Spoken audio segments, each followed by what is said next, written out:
Welcome back to Hannity. A partial government shutdown looms ahead of Friday's deadline. The Democrat hysterics have already begun.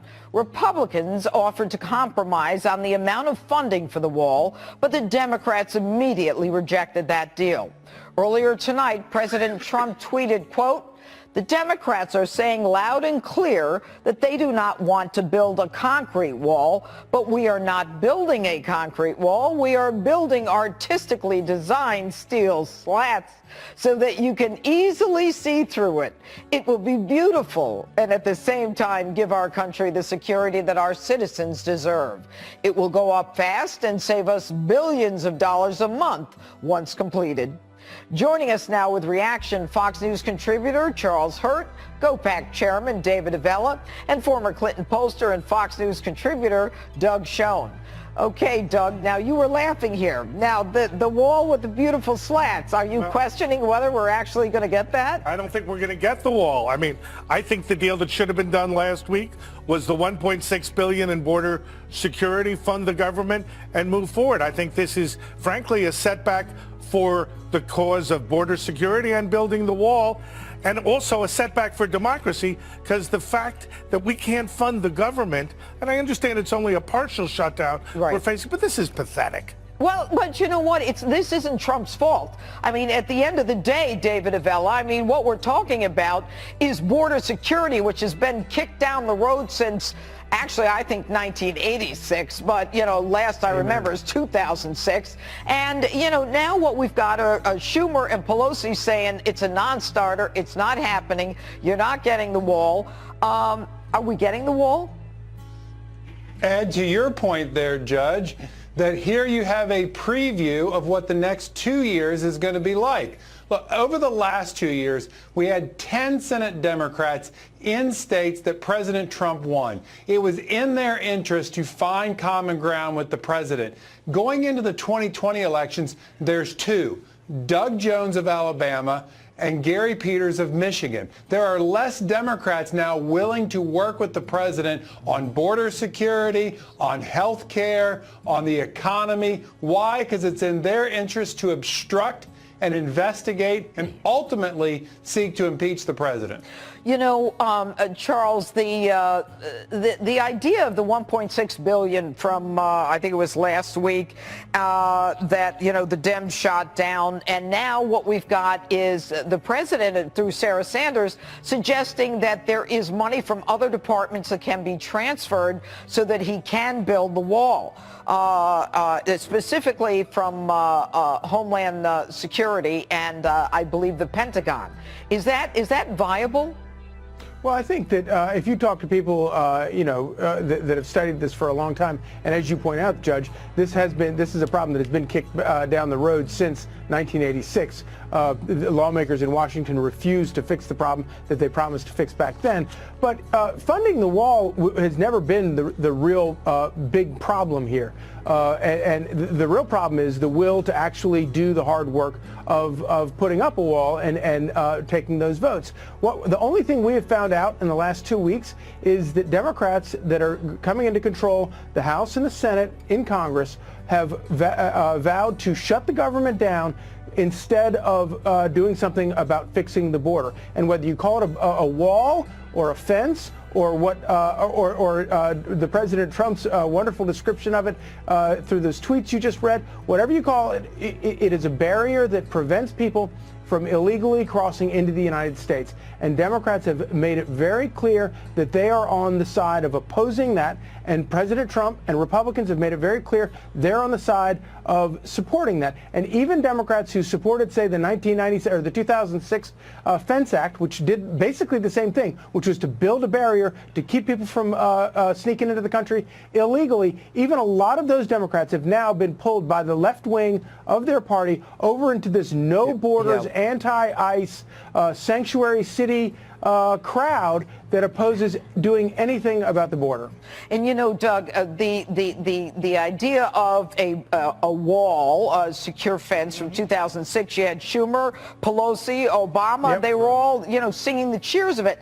The American people are not stupid. Right. They are in favor of a border. Right. They understand we need to be a sovereign nation. Right. In essence, what they're saying is we're going to obstruct. We're proud to obstruct, and they're almost going against the American people as well. There's one other component of this you haven't mentioned, Judge, is we have 11 million people who are here illegally. We need a pathway to citizenship and a wall. We need border security. We need a compromise. And that's what politics is about when you have divided government, which we will have in a couple of weeks. And that's what the president did when he offered DACA to 1.8 million DACA kids, which is double what negotiating, Obama Mr. did. President. And yeah, Keep but you know negotiating. what? Well, he was negotiating in good faith, and they didn't buy it. But anyway, gentlemen, thank you so much. Thank you so much.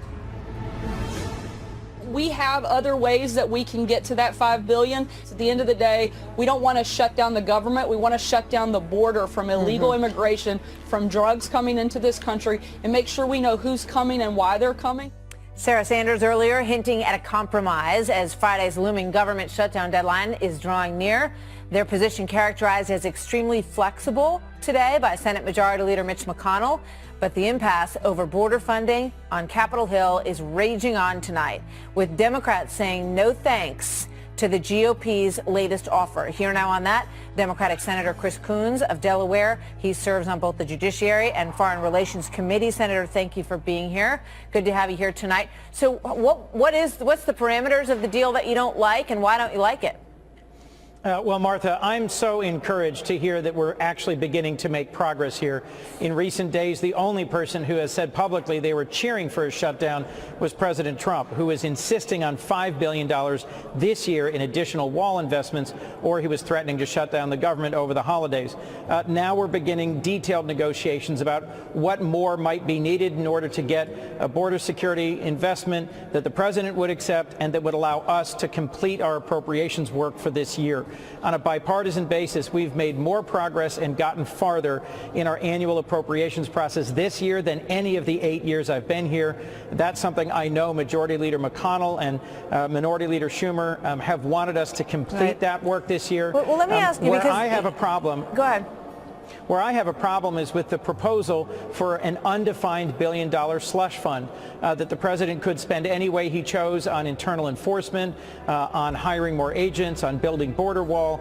I think you just ran a clip from Senator Collins of Maine talking about a 10-year plan costing in total $25 billion that would be managed by the Department of Homeland Security over a decade.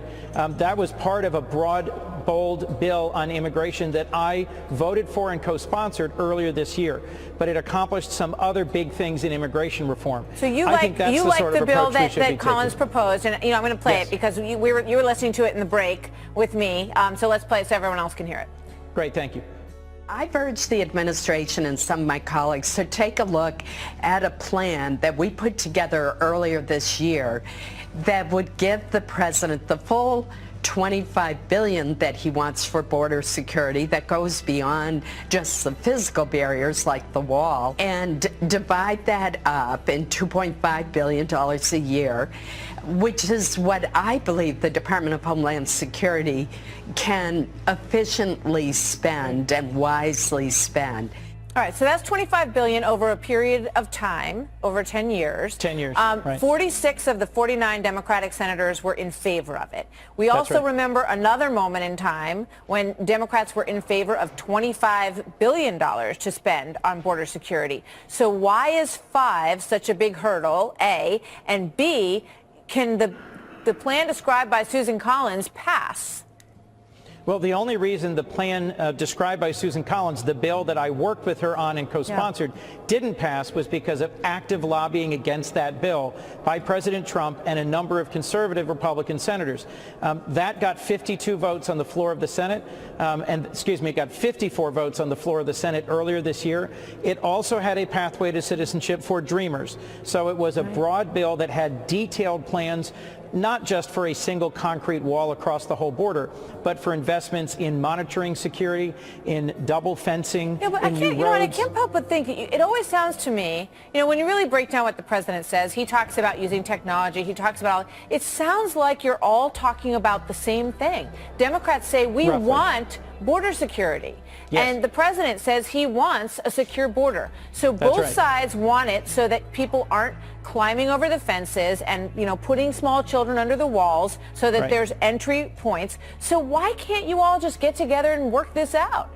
That's a great question, Martha. I'll tell you, the only person who was saying I have to have $5 billion or I'm going to shut down the government this week was President But he's Trump. not saying that now. Hopefully, He's not at saying this that now, point, much Martha, to the dismay of some of his supporters. At this point, having moved past that, we can reach an accommodation that has a defined plan for what it is the money will be invested in that will actually contribute to border security.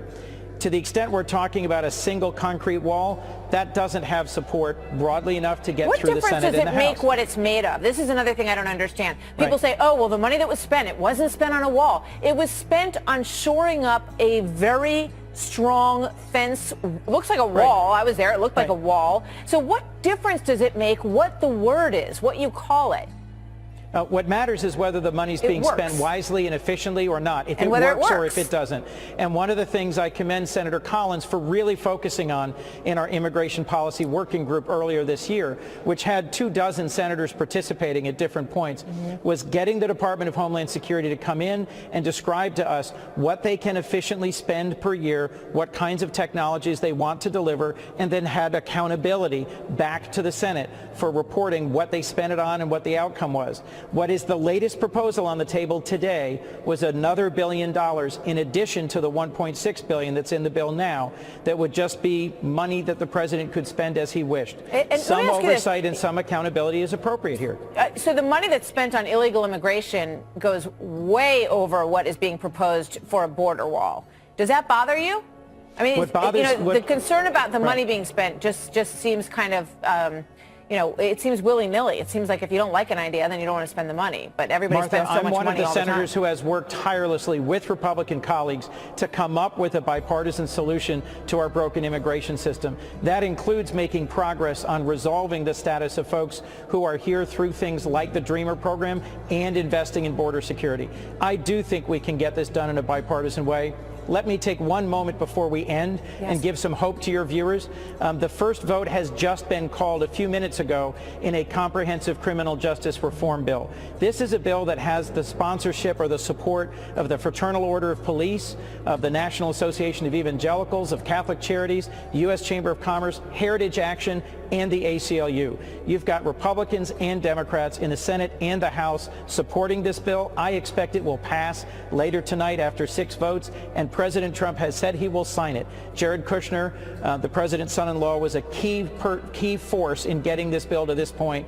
I think this will make a real difference in making our criminal justice system at the federal level focus more on reducing sentences, making sure that folks who belong in jail are in jail, and those who can be improved in terms of their behavior and who can return to society safely. It gives an opportunity for a relief valve for folks who are currently serving overly long sentences for minor nonviolent drug-related crimes. I think this is a big step forward, and I just hope that while we're arguing over spending and over over border security, I just wanted your viewers to know there is also significant progress being made tonight on a bipartisan bill that has been years in the making and has broad support. Thank you. We're watching it. We had a live picture up of that vote as it's going on, and we're going to continue to have live coverage of it.